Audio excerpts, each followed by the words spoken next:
Partie 2. Un pas en arrière. Chapitre 9. Il a bien reçu le message? S'inquiéta Salim. Il se trouvait avec Camille et Mathieu, dans une rue du centre-ville, adossés comme eux à la grille du théâtre.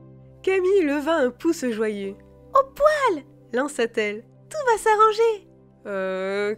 Camille ?» Elle regarda son ami. Lui d'ordinaire si gai avait l'air préoccupé. « Que t'arrive-t-il? Tu donnes l'impression d'avoir avalé de travers ?» Björn ne t'a pas dit s'il était fâché après moi? Camille prit une mine soucieuse. « Il a juste laissé entendre que lorsqu'il t'attraperait, il commencerait par les oreilles. » Salim, comprenant qu'elle se moquait de lui, respira plus librement. Mathieu nota toutefois qu'il n'avait l'air qu'à moitié rassuré. Ils prirent la direction du commissariat. Camille ne voulait pas repartir sans être sûre que Björn était tiré d'affaire. Elle désirait assister à son pas sur le côté. Le chevalier ne mettrait pas longtemps à utiliser la voyageuse. Il fallait donc qu'il se dépêche.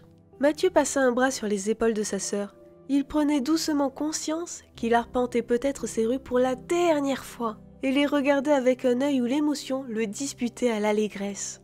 Camille avait l'impression de lire dans les pensées de son frère. Il était heureux. Elle partageait ce bonheur avec lui de tout son cœur. Ils s'installèrent à la terrasse d'un café, séparés de l'entrée du commissariat par une placette et un carrefour peu fréquentés à cette heure de la journée. Ils commandèrent des boissons et un sandwich pour Salim. « Je n'ai rien mangé hier soir, » expliqua-t-il. « Et rien non plus ce matin.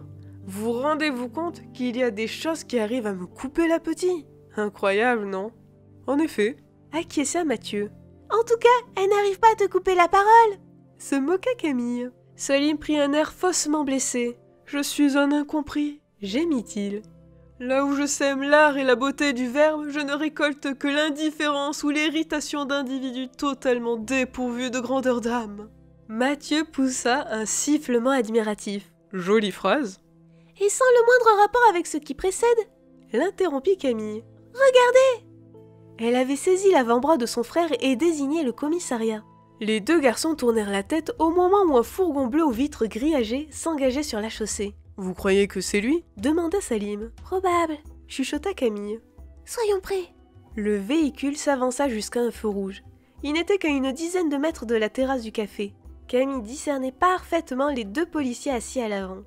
Le feu passa au vert et le fourgon s'ébranla. Tout d'abord, les trois spectateurs crurent que les embardées auxquelles ils assistaient provenaient d'un mauvais réglage du moteur. Mais il fut vite évident que ce n'était pas du tout le cas. Un mini-cataclysme ravageait l'arrière de la camionnette.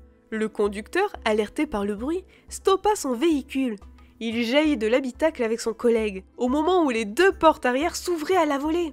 Björn apparut dans l'ouverture, le visage hilar. Derrière lui, on apercevait les corps étendus de trois gardiens. « De l'air !» hurla le chevalier, et il sauta dans la rue. Le conducteur et son collègue dégainèrent leurs armes et foncèrent vers lui. Camille serra les mâchoires. Pourquoi Björn ne s'était-il pas contenté de s'éclipser discrètement? Il allait réussir à se faire tirer dessus.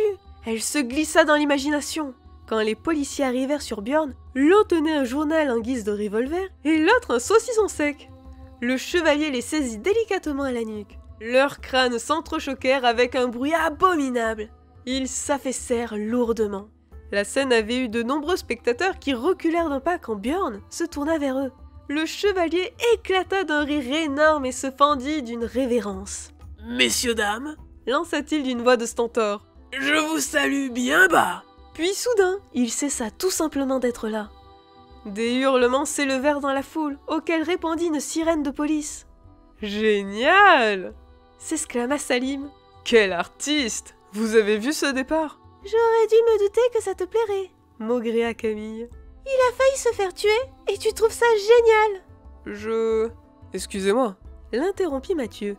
Mais nous devrions nous éloigner. Nous sommes aux premières loges. Il ne faudrait pas que quelqu'un, l'inspecteur Francina par exemple, vous reconnaisse. Tu as raison, approuva Salim, heureux de changer de sujet. Filons d'ici. Ils se levèrent sans hâte et quittèrent les lieux. Les curieux affluaient et l'endroit allait grouiller de policiers. Leurs pas les conduisirent dans le parc. C'est le moment pour nous aussi? Demanda Mathieu. Oui, répondit-elle. Vous êtes prêts? Prêts? Acquiesça Salim. Prêt? Répéta Mathieu. Camille se projeta dans l'imagination. Merwin avait sans doute prévu que Mathieu rentrerait avec Björn, grâce à la deuxième voyageuse.